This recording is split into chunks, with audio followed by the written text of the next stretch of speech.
guys, it's Sue, your Not So Crafty Crafter. I have decided that I am going to try to do a series of videos based on things that a new card maker might need for supplies. Beginners series, I guess you could call it. The things that you need the most, or some of the things that I use, and I share those with you. I'm not sure how many videos this is going to encompass. I'm going to try and do one video for each of the things that I think are needed for card making, and I will be touching on scrapbooking as well, because a lot of the things overlap that you need for that. So let's get started. The first one, of course, for any paper crafter is going to be paper. There's a lot to choose from out there. It can be very confusing. I'm not saying that what I'm using is the best, but for right now it's the best for me as far as quality and price. Those are things that I'm keeping in mind, especially for a beginner. I've only been doing card making for about 1.5 years. I've been crafting for about 2 years. It started with coloring books, the adult coloring book craze, and I found myself collecting them in massive amounts and different types of pencils to use. And then I got into the blending tools, and it's like everything snowballs. And then I had an art teacher. I worked in the school district. I had an art teacher that was teaching classes to some of our students, and she was introducing them to art journaling, and I thought that was like the coolest thing ever. So I jumped on that bandwagon, and then it just seemed to be like a natural progression because I was working with paper. One Easter, I thought, well, let me see if I can make an Easter card. And I just threw something together really quick with the little bit of supplies that I had, and I made my first card. And I was kind of hooked. And from that, I went into scrapbooking, and I've kind of wavered back and forth between the two. My true love right now is card making, especially this time of year. There's just so many different things that you can do. And I want to share some of that with you. So let's get started. First thing, like I said, everyone needs is paper. This is my favorite right now for making my card bases. And I know that's backwards. This is actually Georgia Pacific paper. I buy this at Walmart. I think it's like $5.87 for a package of 150 sheets. You can get 300 cards out of this. Basically what I do is I cut it at the 11.5. This is 8 by 11.5. I cut it at the 11.5 mark and then fold it. And if I want a different type of card, I cut it at the 8.5 at 4.25 and fold it this way so it's a top folding card. And I don't know that if I have any of those right here with me. I do not. So anyway, this is my go-to for my card bases. And like I said, it's fairly inexpensive, and you can get a lot of cards out of it. My second go-to is, and you'll notice if you watch a lot of card makers, Jennifer McGuire, Kay Warner, Alexandra from Hedgehog Hollow, all of the big ones, Meme, they all use Neenah Solar White, which is available at places like scrapbook.com, Simon Says Stamp, Amazon sells it, but it's pricey. It's the highest quality paper you can get for card making, but it's pricey. It's 110-pound weight. What I have found that it's not my favorite, but I do like it for matting. Basically, if you're new to card making, matting is adding layers to your cards. This is matting. This is your basic card base right here. This is it. It's just your card. Open it and there's your card. That's your basic card. When you're matting, you're adding layers to that card. There's your card right there. This is a mat. This is your piece, your design, whatever, but this is your mat. And it bulks up your card. Sometimes it adds texture. Sometimes it adds dimension and color. The more you mat, the heavier your card is going to be, and it's going to cost you more to mail it. So with my mats, I use my lesser quality papers. Recollections is a good one for matting, and then I use this one if I want a white mat. I have tried to use it to make cards and they just seem kind of flimsy. So I save it for that. Next favorite is, I'm going to put this on the bottom because this is not my all-time favorite paper, but it does its job. My next favorite, and I do buy a lot of it, sorry, my camera just missed around, especially when it's on sale, is Cricut cardstock. Now, this is $9.99 a pack, and there's 24 sheets, so it seems like that's a lot of money, but it's a high quality, and I actually use it as well in my Cricut machine, but I only buy it when it's on sale. When it's on sale at 50% off, it's $4.99 a pack, and that makes it a much better deal, and I'll buy 2 at a time, 2 or 3, 4 at a time, however, you know, whatever I can afford in my budget. I have a stack of it over there on my art cart. This is just the basic. And this is actually very good for scrapbooking too. That's why I said I'm going to kind of touch on both. This is excellent for scrapbooking because it's your basic page. This is the cardstock sampler in the basic colors, and it's got white, cream, gray, and black. And I do use all of them.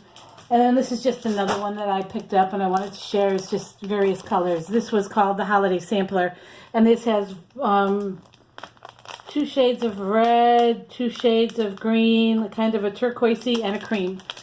So there's more colors in that. And then they have specialty paper. I like their glitter paper and their washi sheets. So there's a lot you can get at Cricut.com, and they all go on sale quite often. Another favorite that I like, and it's not really so much that it's a favorite, but it is a good quality and it's fairly inexpensive, is the Paper Studio brand from Hobby Lobby.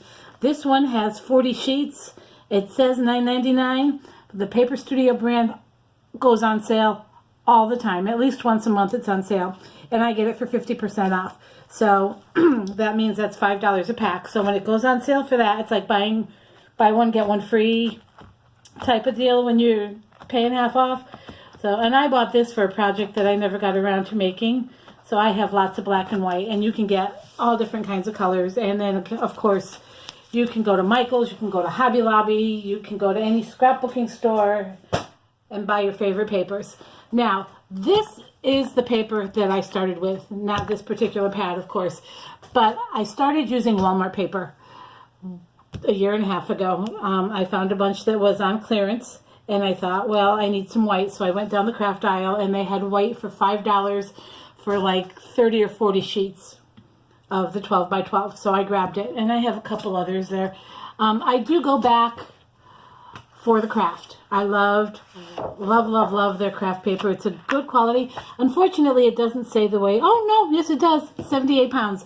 So, again, it's good for matting, but I also love it when I'm making my tags. So I'm not limited to what I can do with my paper. Like this, these are one of my tags, and I use this paper for it. And it's just the perfect weight for that, and you can add things to it, and it's not going to be super heavy. So I do love my craft paper.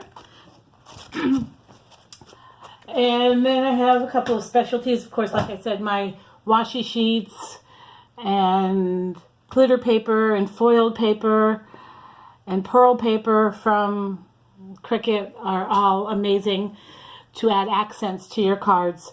Now, another one that I use a lot of is watercolor paper. Because I like to do watercolor designs, sorry about that, on some of my cards. These are, oh, there's a top folding card. There we go. I thought I had one. That's a top folding card as compared to a portfolio or a horizontal. And that's a vertical. But anyway, these are the panels that I use. I like these because these go on sale a lot. Again, it's the Hobby Lobby brand Master's Touch, which is, I guess, part of Paper Studios. There's 12 in here, but they're pre-cut. And they're 4 by 6 inches, so there's not a lot of waste, and that's why I like them. And I can get them 40 or 50% off, so it's like $1.12 or $1 a pack. And I go through them. If you've seen some of my videos, I like to take watercolors and inks and markers and put them on a block and add water to them. That's what I use this paper for, because it's a heavier grade. It's not going to pill. And it's just watercolor, adding watercolor to paper, and my gelatos, and using all the anything that you're going to use water with. I would recommend using a watercolor paper, only because if you use your regular cardstock, you put too much water on it, it's going to start to pill, and then you've ruined your project. So, and then the other thing that I buy a lot of, and again I get them at Hobby Lobby because they go on sale at 50% off a lot. Once you get really rolling in your card making and you find yourself making more and more, or you find yourself making multiples of the same type of card, especially this time of year with Christmas cards, I'll make 3 or 4 of the same type of card. So you want to be able to churn them out quickly. It's not the most economical, but it is time saving. And actually, I kind of guess it is economical because you don't have to make envelopes. They come with envelopes. But I buy these pre-made envelope and card packs. Now, this is the Craft. They're $6.99 a pack, $7. When they're on sale at 50% off, they're $3.50. Again, I always buy 2 at least. So it's like getting 1 free. And it does not have the weight on here. These are your basic 4 by 5.5 inch note cards. But they're good quality, and I use these a lot. And like I said, they come with envelopes, so you don't have to buy or worry about making matching envelopes.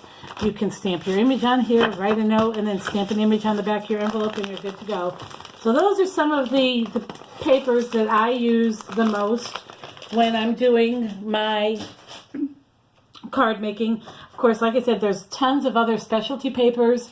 You can get paper pads and matching papers and designer papers, and you can go to so many different websites. You can go to Michael's and Hobby Lobby. This time of year, a lot of Christmas packs are on sale. I do like to shop at scrapbookingforless.com because they have paper packs that everything matches. Your stickers match your paper, and there's alphas, and there's a whole bunch of stuff, and you can just run with that and make your scrapbook pages or make your cards using that. So that's what I have for now for some of my favorites as far as paper. I'll try to put links below on where you can get some of these items. Again, like I said, most of them come from Walmart, Hobby Lobby, or Michael's. Those are the places that I shop at. So I hope that you found this video useful or helpful. Give me a thumbs up. Click subscribe. And also look for the little bell icon if you're interested in seeing more of my videos. When you click that bell, you'll get a notification every time a new video comes out. I hope you all have a great weekend. Enjoy what's left of it. Take care. Bye.